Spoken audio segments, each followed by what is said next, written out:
The enemy commander smiled as he locked her in the cell. One American soldier won't last a week here. 3 days later, his guards started disappearing. By the seventh day, he realized the prisoner had become the hunter. Meet Staff Sergeant Maya Steele Carter, 29 years old. Dark brown hair, usually braided in military style. Green eyes that had seen more fighting than most experienced soldiers. For 4 years, she had worked as a combat medic with the 75th Ranger Regiment. But her medical training was only part of what made her one of the most dangerous soldiers in the U.S. Army. Maya had grown up in the mountains of North Carolina, raised by a grandfather who was a retired Green Beret and a grandmother who was a Cherokee tracker. From when she was a child, she had learned skills that couldn't be taught in any military school. How to move through dangerous places without leaving any trace. How to survive with very little for a long time. And how to kill silently when she needed to. Her grandfather, Master Sergeant Robert Shadow Wolf Carter, had been one of the Army's most legendary Special Forces soldiers during the Vietnam War. He had gone on long missions deep in enemy territory, often working alone for weeks while gathering information and taking out important targets. Little warrior, he would tell her during their weekend training sessions in the Blue Ridge Mountains, survival isn't about having the best equipment or the most training. It's about thinking like your enemy, using their strengths against them, and never giving up when others think you're defeated. Robert Carter's ideas had been formed during 3 tours in Vietnam, where he had learned that regular military tactics often didn't work against enemies who knew the land well and used unusual warfare to beat technology advantages.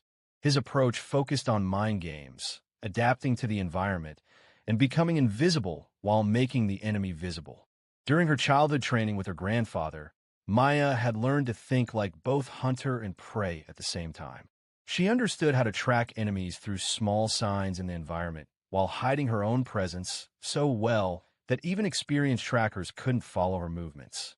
These weekend exercises had been complete survival courses disguised as family camping trips. Maya learned to find water in places that seemed to have none, create shelter from natural materials that provided both protection and hiding, and identify plants she could eat that would keep her alive for weeks in wilderness areas.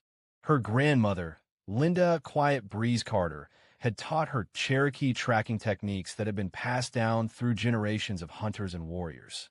These skills included reading signs in nature that most people couldn't see, moving through natural terrain without disturbing the landscape, and understanding animal behavior patterns that could reveal human presence. Linda Carter's lessons had included traditional Cherokee stealth techniques that allowed hunters to get close to prey animals without being detected. These methods required understanding wind patterns, animal psychology, and the ability to move in harmony with natural rhythms rather than fighting against them. The combination of Cherokee wisdom and Green Beret innovation had created a unique skill set that made Maya exceptionally effective in environments where traditional military training wasn't enough. She could disappear into almost any landscape while keeping the tactical awareness necessary for combat operations. Maya had joined the Army at 18, driven by a desire to serve her country and follow in her grandfather's footsteps. Her initial training scores were exceptional, but what set her apart was her ability to think tactically under extreme pressure while maintaining the compassion necessary for medical care. During basic training, her instructors had noticed that Maya seemed to anticipate tactical situations before they developed, positioning herself advantageously while other recruits were still processing changing circumstances. Her ability to read environmental cues and human behavior patterns gave her situational awareness that exceeded standard military training. She had been selected for Ranger training based on her physical fitness, tactical intelligence, and psychological evaluations that showed exceptional resilience under stress. The training had been brutal, designed to eliminate candidates who couldn't handle the mental and physical demands of elite military operations.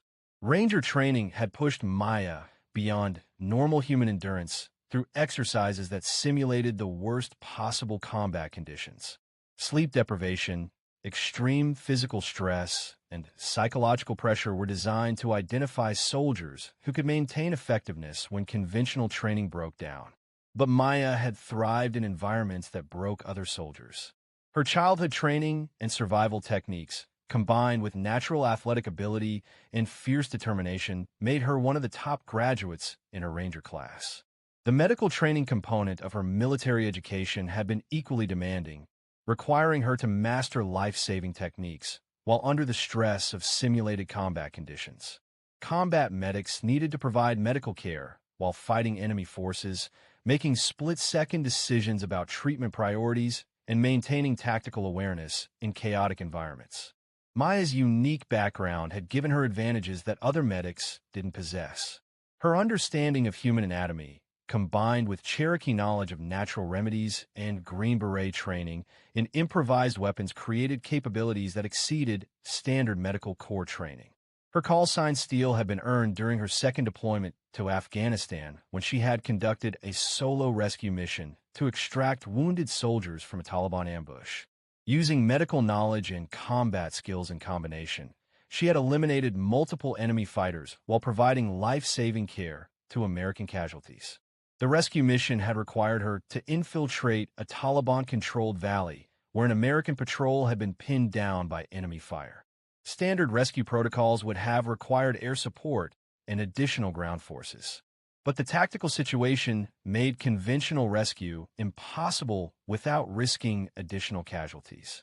Instead, Maya had used Cherokee stealth techniques to approach the ambush site undetected, then systematically eliminated Taliban fighters while providing medical care to wounded Americans. Her approach had been so unexpected that enemy forces never realized they were being attacked by a single soldier until their operational capability had been completely destroyed. The mission that led to her capture had begun as routine medical support for a special forces operation in the mountains of Afghanistan. Maya was assigned to provide medical coverage for a team conducting reconnaissance of suspected terrorist training camps in remote valleys near the Pakistani border. The operation had been carefully planned based on intelligence reports indicating minimal enemy presence in the target area. The Special Forces team would establish observation posts, gather intelligence on terrorist activities, and coordinate airstrikes against confirmed targets. The intelligence assessment had been based on satellite surveillance, electronic intercepts, and human intelligence from local informants. All sources suggested that the target area contained abandoned terrorist facilities that could be safely investigated by a small reconnaissance team. But intelligence reports are never perfect, and the enemy had been expecting American operations in the region.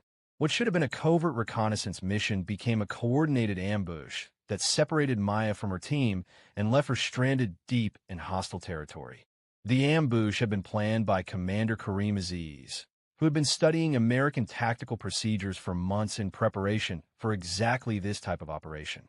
Aziz understood that American forces relied on technological advantages and superior firepower, making them vulnerable to unconventional tactics that negated these advantages. The ambush had been triggered when the Special Forces team approached what appeared to be an abandoned terrorist camp. Hidden enemy forces had allowed the Americans to enter a killing zone before opening fire from concealed positions that commanded every escape route. Aziz's fighters had used caves and natural fortifications to create overlapping fields of fire that made escape impossible through conventional tactical movement. The ambush design forced American soldiers into predetermined channels where they could be isolated and captured rather than simply eliminated.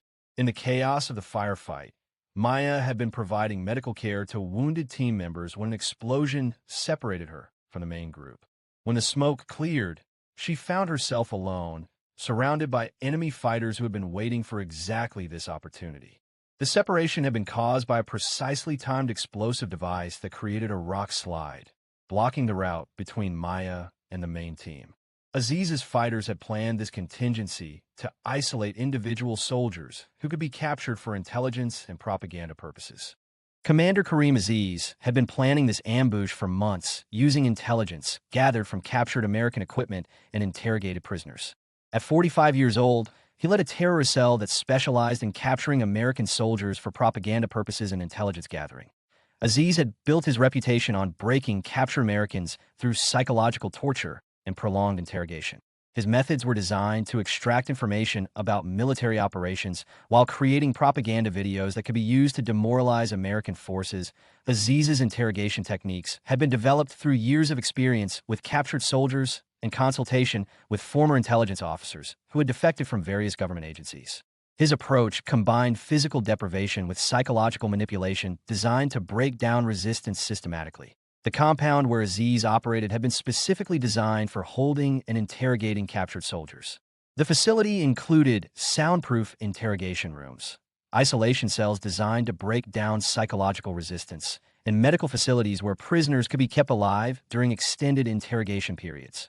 When Aziz's fighters brought Maya to his compound, he saw an opportunity to achieve multiple objectives: gather intelligence about American Special Forces operations, create propaganda showing a female American soldier in captivity, and demonstrate his power over the most elite American military units. Aziz had captured several American soldiers over the years, but never a female ranger medic.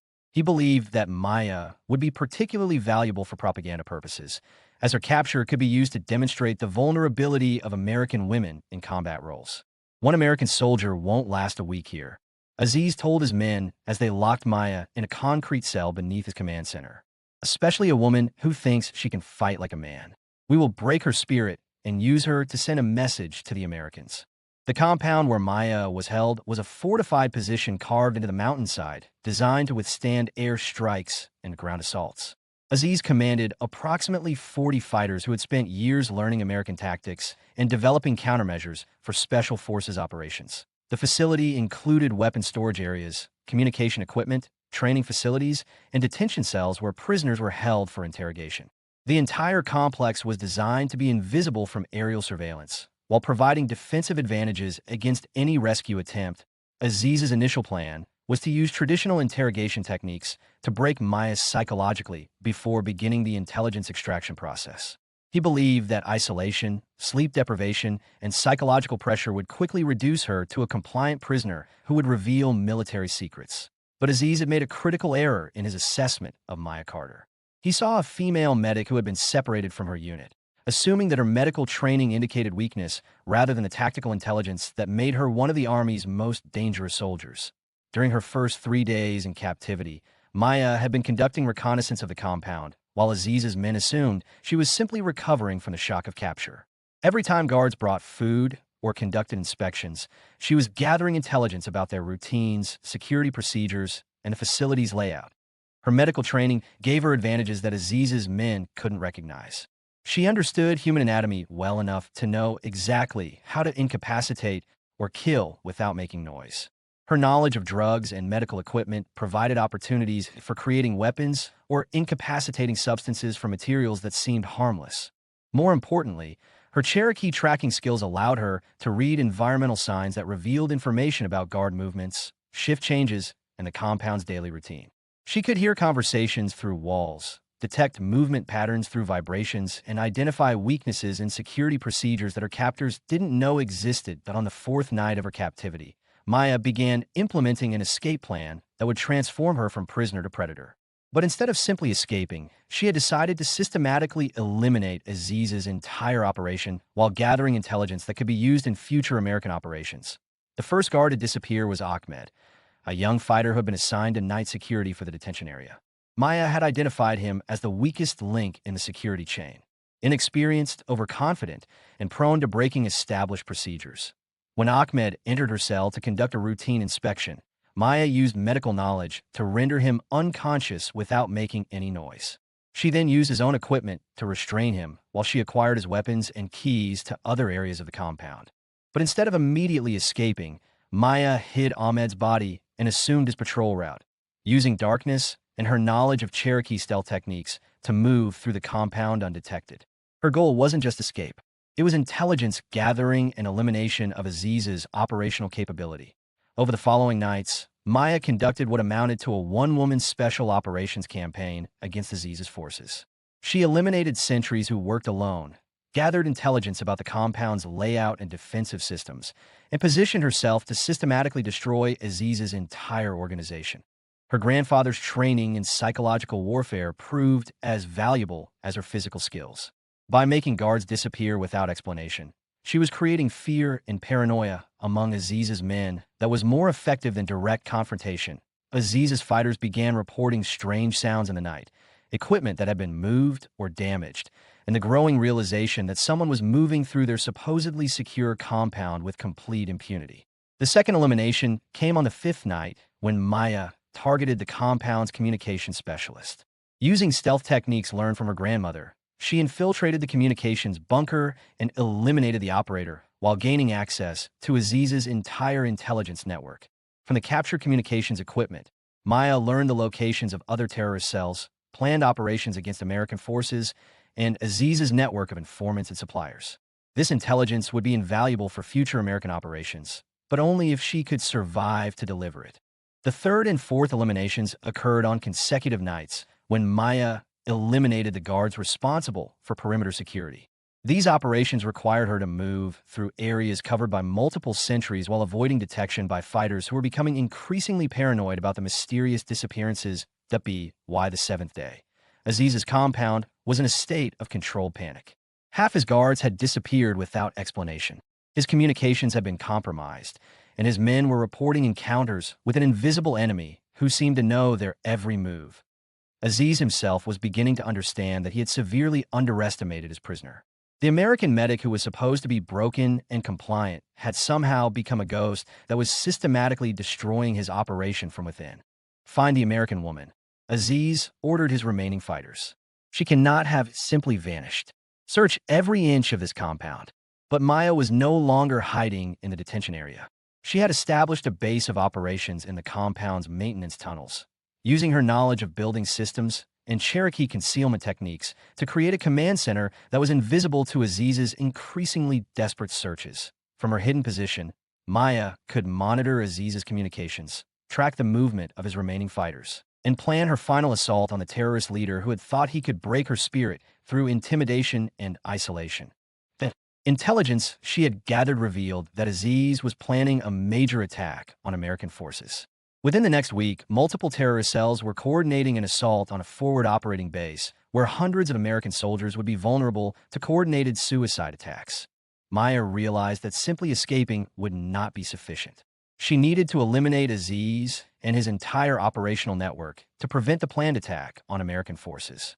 What had begun as survival had evolved into a mission that could save the lives of her fellow soldiers. On the eighth night, Maya began her final assault on Aziz's remaining forces. Using weapons captured from eliminated guards and improvised explosives created from medical supplies and maintenance materials, she conducted simultaneous attacks on the compound's weapons storage, communication center, and command bunker. The attacks were timed to create maximum chaos while preventing Aziz's men from coordinating an effective response. Explosions destroyed their heavy weapons. Communications failures prevented coordination between different areas of the compound, and psychological pressure from a week of mysterious disappearances had already broken their morale. Aziz's remaining fighters found themselves fighting an enemy who seemed to be everywhere and nowhere, who knew their every move while remaining completely invisible. Many of them fled the compound rather than face an opponent they couldn't understand or counter.